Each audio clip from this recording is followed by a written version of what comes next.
Halo teman-teman, perkenalkan kami dari kelompok 2 ingin membahas mengenai salah satu kajian dari Media Cultural Studies yaitu male gaze. Dalam Cultural Studies, media bukan hanya tempat untuk menyampaikan informasi, tetapi juga tempat di mana ideologi itu bekerja.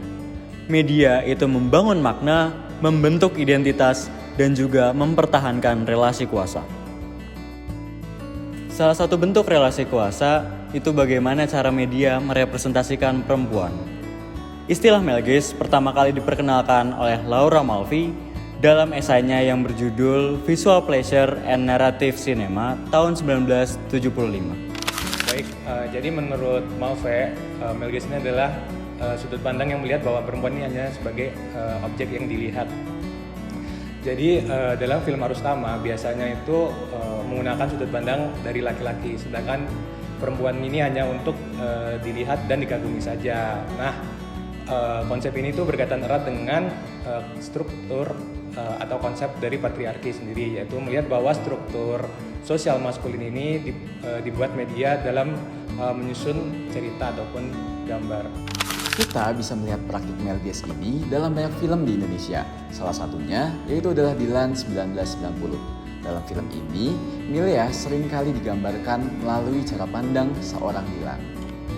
Kamera seringkali menyorot ekspresi Milea dengan lembut, dengan sudut dan pencahayaan yang pas, sehingga dapat menambah kesan bahwa wanita hadir untuk dilihat dan juga dikagumi. Namun, seperti yang dijelaskan oleh Stuart Hall, bahwasanya representasi itu bukan hanya merupakan cerminan dari kenyataan, namun juga representasi membentuk cara pandang masyarakat.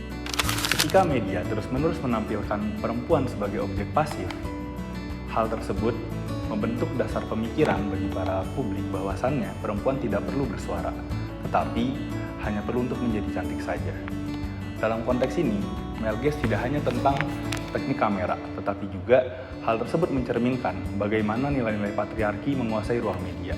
Seperti contohnya, ketika pemeran laki-laki diberi kebebasan untuk bertindak, untuk memilih dan juga membuat keputusan, sedangkan pemeran perempuan hanya bergantung dan juga bereaksi terhadap hal tersebut. Inilah mengapa Cultural Studies melihat media sebagai hal yang tidak netral. Karena visual dan juga narasi yang diciptakannya memperkuat ketimpangan dan juga menciptakan normalisasi atas relasi kuasa gender.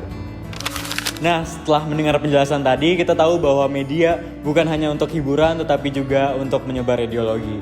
Maka dari itu, dengan mengetahui teori male gaze dan representasi, kita bisa mengkritisi budaya populer. Sekian dan terima kasih.